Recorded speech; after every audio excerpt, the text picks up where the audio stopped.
The Blue Jackets are in Utah for the first time in ever, and they need to win the second half of a back-to-back for the first time this season. Otherwise, they're going to go 0-8, which is not good. We talk about all of that and answer a couple of your questions on today's Locked On Blue Jackets.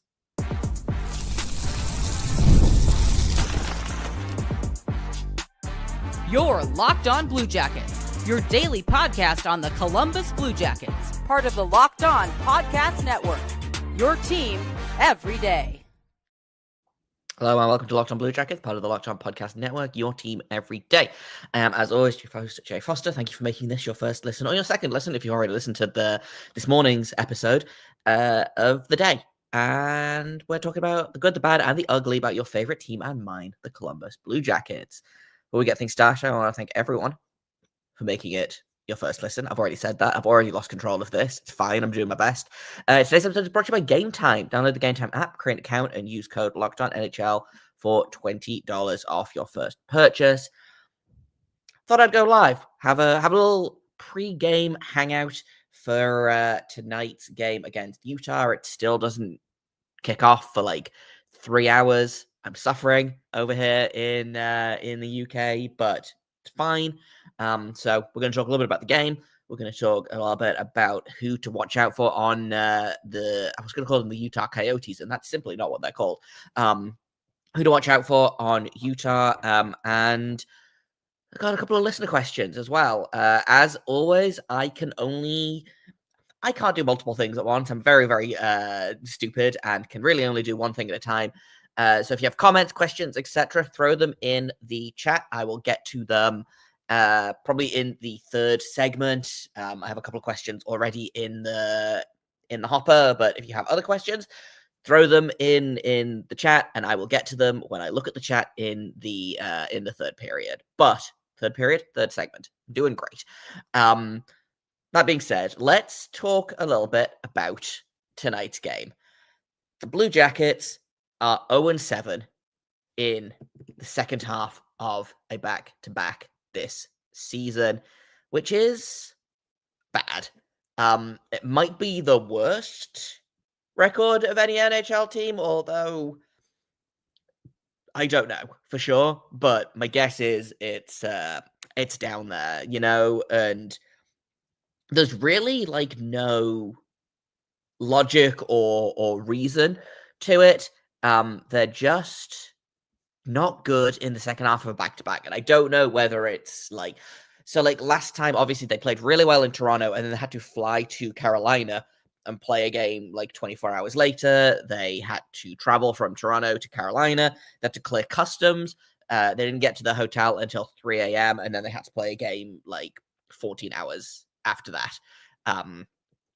So their methods, their schedule got all screwy. Their like routine is the word I'm looking for. Got all kind of upside down. They didn't have morning skate. If you get there at 3, you're probably not going to fall asleep until close to 4. Do you get up at like 10 and try and have like a normal schedule? Do you sleep in till noon and then just forego the nap? Like, how do you eat? How do you hydrate? Like, there's a lot going on. So, like, it makes sense that the second half of a back-to-back is tough. Also, your legs are tired. You just played an entire game and then sat on a plane for several hours. My guess is that kind of fatigue will be less bad tonight. Because I don't know off the top of my head how long it takes to fly from Vegas to Salt Lake City, but definitely less time than it takes to fly from Toronto to North Carolina. And also, they don't have to clear customs either. So they could basically just get the heck out of Vegas after last night's game. It did go to overtime, which is not ideal, but get the heck out of Vegas, get to Salt Lake City maybe by midnight, 1 o'clock, to the hotel, you'd hope, and then go from there. That being said, I still don't know if that's all that is the issue for back-to-backs, because every team has the same issues, right? This is not like a unique Blue Jackets thing of they're the only team that has to travel for the second half of a back-to-back. That's just how back-to-backs work. I genuinely don't remember a time that the Blue Jackets have had a back-to-back where they've been in the same arena both times. Like I don't remember the last time they had like 2 home games as part of a back-to-back. It's always like a home game and an away game, or even 2 away games, and like that's just kind of true for every team, is that if they're at home for the first half, they're probably on the road for the second half, or vice versa. Or they're on the road for both of them. It's so rare to be at home for both nights of a back-to-back, which kind of, again, adds to the travel, the fatigue, sleeping in a hotel versus sleeping at home, like your routine, etc. How do the Blue Jackets beat this, though? Because clearly other teams are doing fine. Like, this is not other teams are not, going 100% on the second half of back-to-backs, but they're also not going 0% on back-to-backs. So is it that the Blue Jackets are just like a young team? Is it that they are like getting tired? Like, I might put some stock in that if the first half of the back-to-back was not like literally 6 games into the season and they lost in a big way in the first night and then lost in an even bigger way the second night, if I remember right. Like, now, granted, they were playing Winnipeg the first game and Washington the second game, and they're like the 2 best teams in the league this season. So, like, again, lots of different factors here. But even the Blue Jackets, like, facing off against a quote unquote like less good team than Utah, their record is 21-21-8 so far this season. They are a little bit out of the playoffs. They might make it in. I wouldn't bet on it if I was them. But like, even in cases where the second half of the back-to-back has been like again, quote unquote, a less good team, like they played Boston twice and they beat them 6-2 the first game and lost 4-0 the second game. Like, they played in the middle of imploding Vancouver Canucks on the second half of a back-to-back and lost. They played the Habs on the second half of a back-to-back and lost. Like, there's a lot going on. So you can't really even rely on you can't rely on playing it, again, a quote-unquote less good team, despite the fact that Utah is demonstrably not as good of a team as Vegas. You can't go into this game being like, oh, well, Utah's not as good as Vegas, therefore this game is going to be easier, because I think that's also where you get into trouble, and you see that a lot of teams. You saw it happen a lot, maybe not last season when the Blue Jackets were just kind of miserable from start to finish, but like couple of seasons before that, when they were, struggling, trying to find their way, teams would underestimate them because, oh, it's only the Blue Jackets, and then the Blue Jackets would go into the building and chase them out of it, So you can't do that in this league, because if you start underestimating, like, there's no easy games in this league. Like, the Blue Jackets have lost twice to the Anaheim Ducks. They've lost to the Nashville Predators. They've lost to the San Jose Sharks. Like, they've lost to a bunch of teams below them in the standings. That's just how this works. They've also beat teams above them in the standings. But Utah is going to be interesting, I think. It's their first time in this building, obviously. First time that Utah exists. It's not a team that you're super familiar with. And it's a team that is kind of, in theory, on a similar-ish path as the Blue Jackets. They've got a lot of good young players with potential.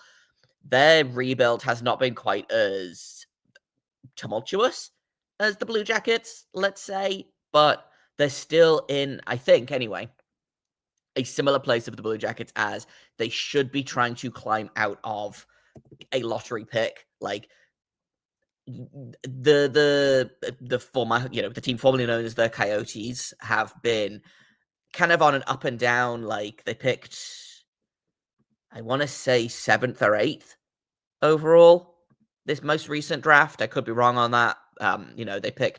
They've been picking between like 3rd and 10th for a couple of seasons now. And so you'd think they want to take that step forward. They are currently 7 points out of the wildcard spot in the West. 50 points in 50 games. Like, they're playing 500 hockey, which is not the worst. But a stat that I did want to look at very briefly is I was looking earlier today on the first episode that I did, where the Blue Jackets have the fewest away wins of any team that is not Nashville, Chicago, or San Jose, kind of the bottom feeders of the league. They have the same number of wins. Oh no, they have one win fewer than the Buffalo Sabres, who have 14 points fewer. And like partially that is the Blue Jackets have been so good on at home and terrible on the road. The Utah Hockey Club actually only have 8 home wins this season, which is, they have 13 of their wins have come on the road. Only 8 of them have come at home, which is going to be, again, going to be interesting. I'm not going to sit here and be like, well, this is a really good sign, because going back to that one Canucks game, Blue Jackets were leading 2-0 at the end of the first period. The Canucks, I think, had 2 shots on goal total in the period, and then they come out and they score 5 unanswered goals and win the game, So, like, I'm not going to sit here and be like, yeah, this team's terrible at home, and that's why the Blue Jackets can take advantage of this. But the Blue Jackets do have more road wins than the Utah Hockey Club has home wins, which is good and important, and if not like a complete indication that this team is going to win, definitely a good sign, but some things to think about. Goaltending is kind of the main one for me. Elvis was excellent last night against Vegas, got a well-deserved win. We're going to see Daniil Tarasov tonight. Tarasov, since his conditioning stint, he's played 3 games. He's got a win, an overtime loss, and a regulation loss. Had that technical shutout against the Rangers where they lost in the shootout, but he saved all 26 shots that he faced in like actual play and not in the shootout, because shootout goals don't count against your save percentage. Was great against Philadelphia, 2 goals on 25 shots, and then Carolina kind of fell apart a little bit in the second period. I think just kind of lost his head a little bit. 6 goals on 42 shots. So again, like, it's important that he bounces back. We don't know what Tarasov we're going to get, in a similar way that we don't really know which Elvis we're going to get night on night, night in, night out. Like, Elvis has stabilized a little bit over the past kind of like month and a half, probably, let's say. Tarasov needs to equalize, needs to stable out. Which Tarasov are we going to get tonight? My guess is probably not the best version of Tarasov, because, and this is something that I've kind of talked about a fair amount on this podcast, is Tarasov is the goalie that plays the better the more he plays. He played, I think, 3 games in a week. He had, or 4 games in a week, I think. There was the conditioning stint where he played back-to-back. He played Friday and then Saturday. And then he played Monday versus Philadelphia. And then I think he played Thursday versus the Rangers, if I'm getting my dates right. He played Friday and Saturday, so 10th and the 11th. And then he played the 14th, which was the Tuesday, and then the 18th, which was the Saturday. So 4 games in 8 days, essentially. And in 3 of those games, he was excellent. In one of those games, which was the first game he played, where he hadn't played a game in 2 weeks before that, a little rusty. Hasn't played in a week. His last game was January 23rd, which was the loss to Carolina, which was last Thursday. Notably, the second half of a back-to-back, and I don't know if that also helps in terms of, like, are we seeing Elvis play the first game and Tarasov play the second game more? I haven't looked at that, but I wonder if that is also a part of what's going on. I know that Tarasov was in for, obviously, the Carolina loss. He was in for the shutout against Boston, the shutout loss to Boston. Elvis was in net for the first one. And then the first game against Montreal, I believe, was also Tarasov. The game against Anaheim was Tarasov. So maybe he's been in net for all. He was in net against Washington, but the Blue Jacket, obviously Elvis didn't play great against Winnipeg, which was the game before that. Maybe Tarasov has just been in net for all of the second half of back-to-back, and that's also a factor. But Tarasov needs to rebound from last week versus the Canes. I'm worried that there's going to be a little bit of rust there. Again, he's a goalie that plays well the more he gets to play. Hasn't played in a week. We'll see how it goes tonight. I might have started him earlier this week, if I'm being honest, or earlier this week. Obviously, they haven't played in 4 days, so like, it's not like their fault. They haven't like deliberately sat him for a week, but he played Thursday. They played Elvis on Saturday against the Kings, and then they didn't play for 5 days. Like, they didn't play Sunday through Wednesday. Their first game back from that mini break was last night. You want Elvis to play against Vegas. That's the better team. That's the more important game to win, I think. And you want your better goalie to play against the better team. So, like, this is not a solvable problem in any way, but like, it's not like a deliberate thing of that we're going to sit Tarasov for a week. Like, that's just how it shook out. But I do think that his first period tonight is either going to be excellent or abysmal. And like, there's going to be nothing in between. He's either going to have 15 saves or 3 saves. And I don't know which one we're going to get. Hopefully the first one, but we'll have to see. I don't know if Tarasov has played against, obviously he hasn't played against the Utah Hockey Club, but I don't know if he's played against the team formerly known as the Coyotes. He didn't play against them last season. I'm just scrolling through his stats real quick.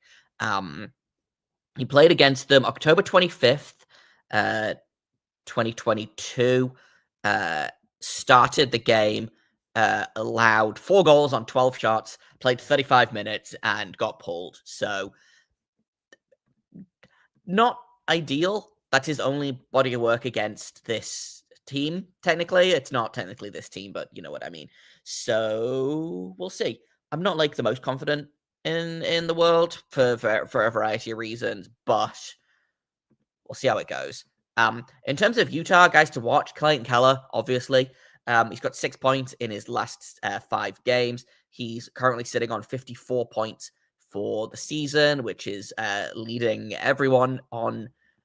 Utah is one behind the Blue Jackets leader, Zach Werenski.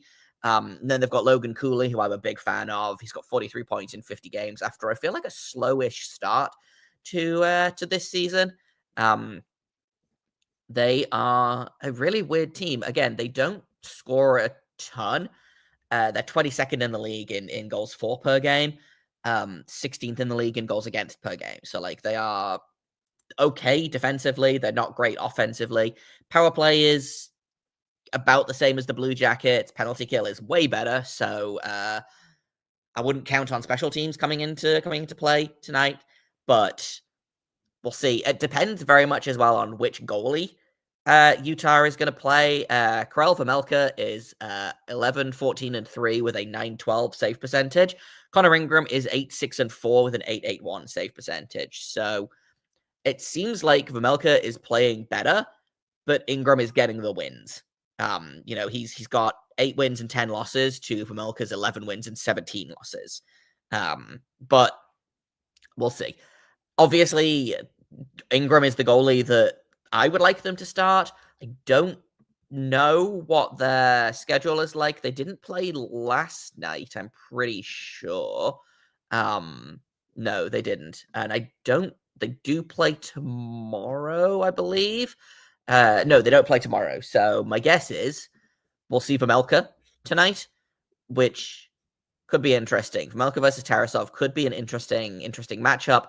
The Blue Jackets are in that weird place at the minute where they're like not guaranteed to see the backup, but teams aren't necessarily being like, yeah, we need to put our starter in, like against the Leafs last week, for example. The Blue Jackets faced Dennis Hildeby instead of Joseph Woll. They faced Logan Thompson. They faced Ilya Samsonov, excuse me. Last night, I'm getting my my Vegas backup goalies mixed up. Logan Thompson is in Vancouver now. Nope, Washington. I'm doing great. But they faced the backup last night in Ilya Samsonov as opposed to the starter in Aiden Hill. And in fairness, Samsonov was great last night. Not as good as Elvis, but great. So we'll see. If I'm the Utah Hockey Club, I'm starting for Melka, but I wouldn't be super surprised to see Ingram in net for them. But predictions, let's go big or go home, right? Let's say a 4-2 win for the Blue Jackets. I've not bet against the Blue Jackets all season in these predictions, which means that, I'm sitting on about a 500% success rate on these predictions, which is great, better than previous seasons. But my prediction of who's going to score continues to be bad. So who do we feel like is due a goal? Mathieu Olivier is due a goal. I would love to see a Marchenko goal. I would love to see a Voronkov goal. I feel like it's been a minute since he scored. I would love to see a Kent Johnson goal as well, actually. Maybe that's who I'll pick. Maybe I'll pick Kent Johnson. Yeah, that's going to be my prediction for goal scoring is going to be Kent Johnson. So we'll see. We'll see what happens. Hopefully we'll have fun. Hopefully I don't regret staying up extremely late to watch this team lose, like I have so many times when they've been on the West Coast. I think this is their first, last night was their first win on a West Coast swing. And I know that Vegas is not technically West Coast, but of like LA, of the California teams, Seattle, Vancouver, Calgary, and Edmonton, and Vegas, the Blue Jackets have only beaten Vegas. They've lost all of the other games for these like late 9 or 10 p.m. Eastern start, which is bad for me, because a 9 p.m. Eastern start is a 2 a.m. start for me. So if we could manifest a win tonight, that would be great. But that's kind of all I've got for the game. A couple of questions I want to talk about. I'll deal with the one in the comments at the minute. Noah Tillis wants to know, do I think this could be a trap game for the Blue Jackets? Absolutely. I feel like every single time they play the Coyotes, it's you know what? We're gonna call it the Coyotes. It's fine.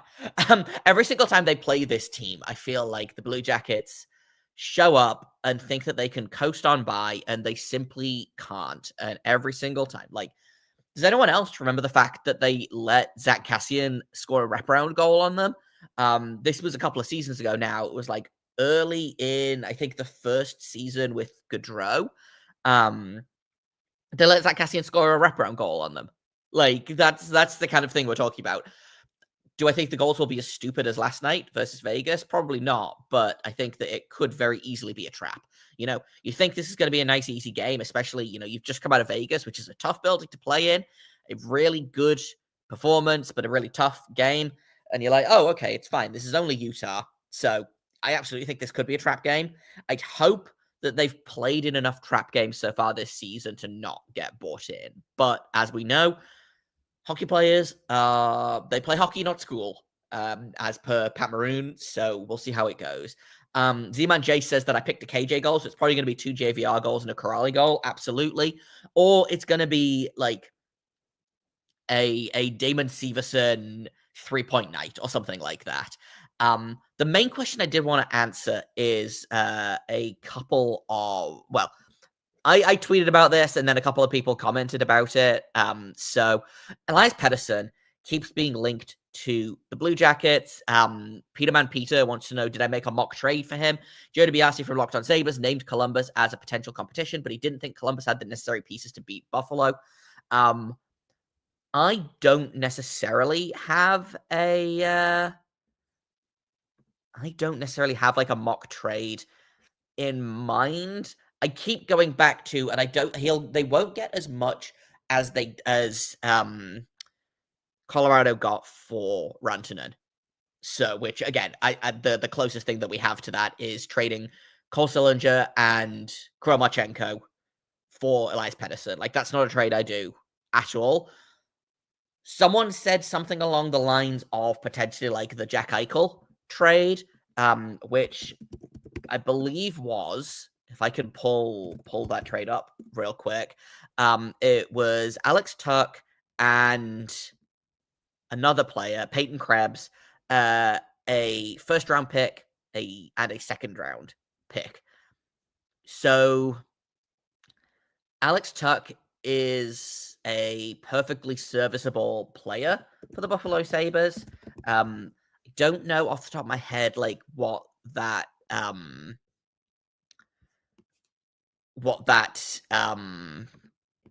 what's the word I'm looking for? What that comparable would be like necessarily with the Blue Jackets. He is currently he's a good player, don't get me wrong. He's not Jack Eichel good though. He's got 35 points in 50 games so far this season. So again, like maybe Cold Cylinder is the comparable here, or I don't know. He did have 79 points in 74 games a couple of seasons ago for them. Like he's not a bad player. 350 points in 504 career games. Plus Peyton Krebs, who definitely exists. He has 16 points in 49 games. Is definitely more of a depth piece for this team. Career high of 26 points. Former first round pick of Vegas, was a 17th overall pick. I feel like Alex Tuck was also a first round pick of this team. No, he was a Minnesota first round pick. Anyway, so they essentially got like 3 first rounders plus a second rounder for Jack Eichel. Again, you look at potentially the Seth Jones trade of two former first round picks plus a first round pick plus a second. I don't know.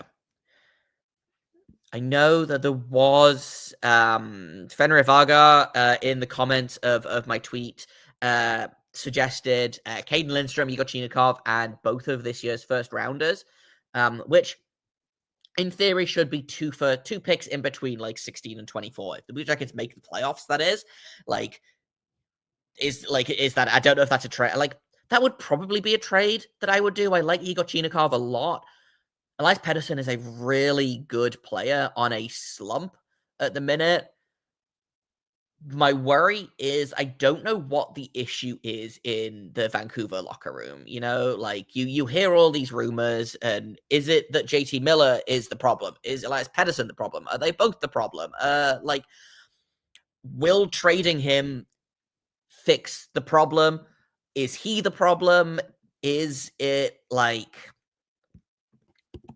will it fix the slump that he's in? Like, Elias Pettersson has averaged 100 points a season in the last 2 seasons, I believe. You know, former Calder winner, was picked 5th overall in 2017. He had 89 points last season, 102 points the season before that.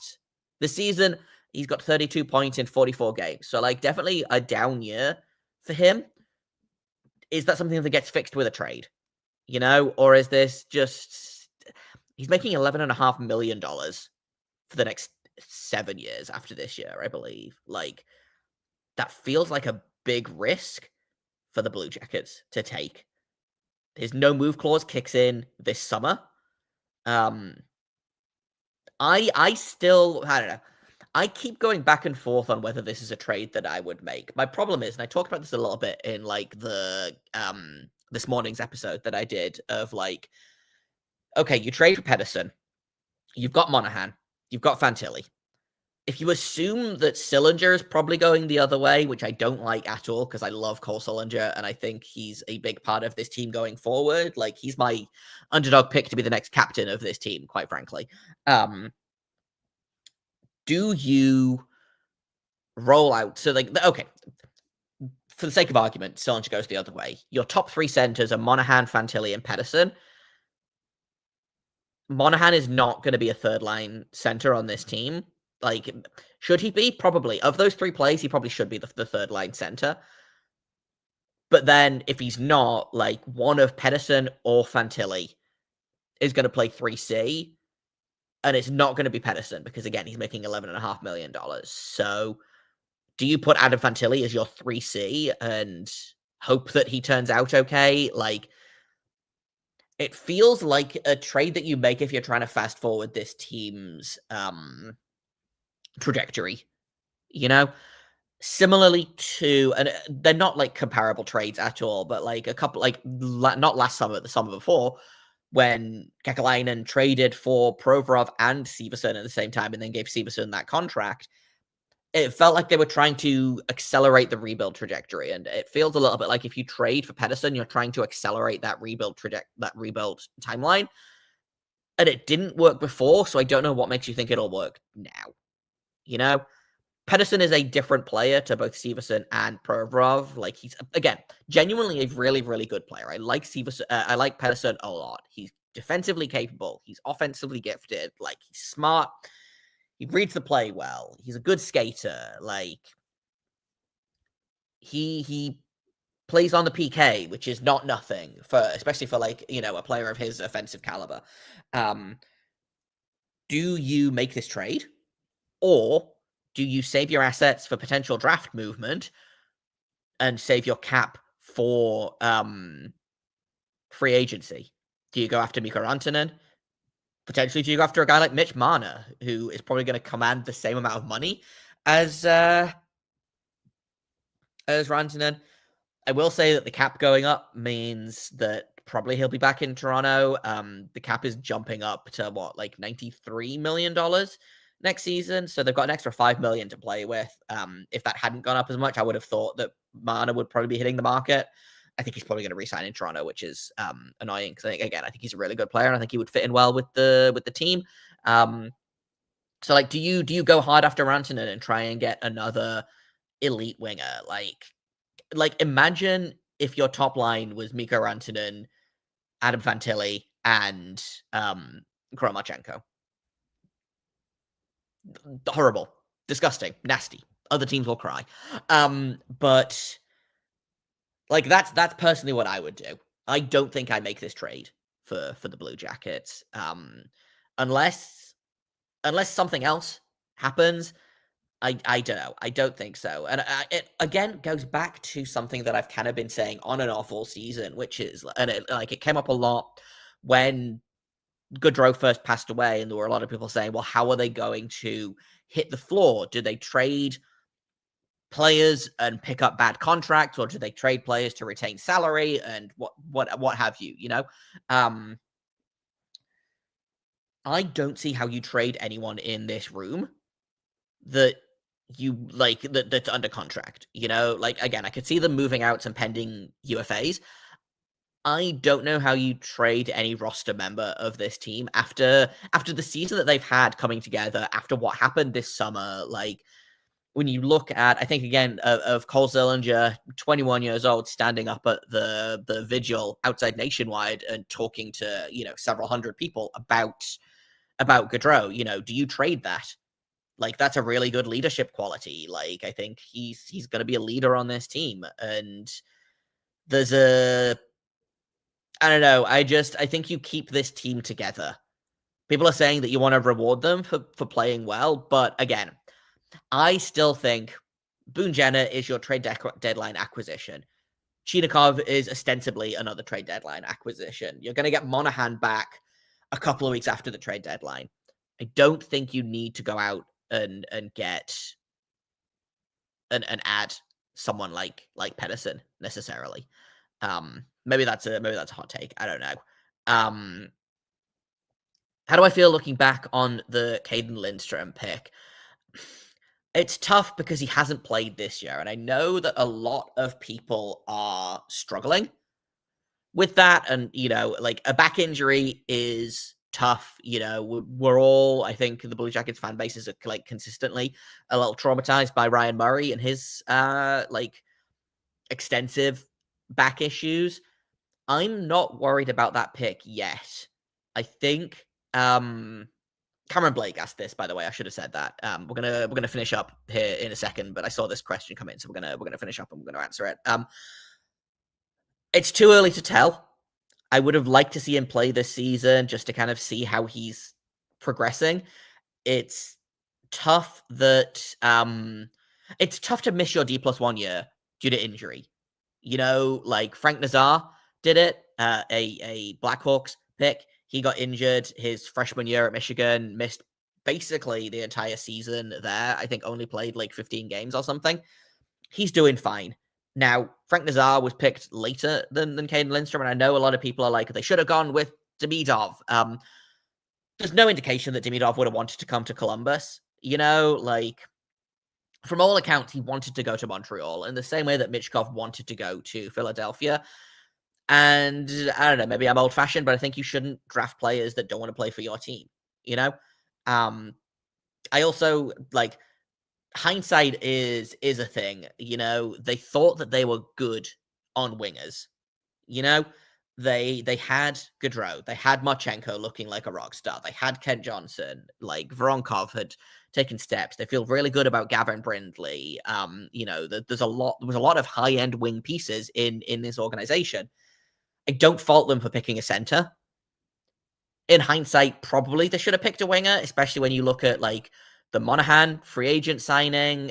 You look at Sillinger's projection. You look at Luca Del Barbalouz stepping it up, but they picked the best player that they thought at the time. It's still too early to write this kid off. Back injuries are worrying. It's worrying that he hasn't played yet this season. It's worrying that he hasn't started skating since his last surgery. But kid's 19 years old. I give it. If we're in the same situation right now, this time next season, then maybe start worrying. But right now, I feel fine about the Lindstrom pick. Probably I would be okay with moving him in a trade situation if, again, I don't necessarily think that the Pedersen trade is a way to go, but if you could get like a sign and trade for example, Rantanen, Marner, I really like Brock Besser. If we're talking about Vancouver players, I wouldn't be upset if Lindstrom moved to get a franchise wing piece. But I don't know. I like this kid was so fun to watch in his draft year that I have to believe that this back injury is not going to be a career ender for him. So, we've gone real long here. I was like, yeah, I'll do a quick 30 minutes on Utah and ask him for a couple of questions, and we've gone for nearly 40. So I'm going to wrap it up here. Thanks to all you guys for coming to hang out. I loved all of your questions. They were great. I loved all of you guys coming to interact in the chat. Thank you for listening, making this your second listen of the day, hopefully after your first listen of the day being this morning's episode.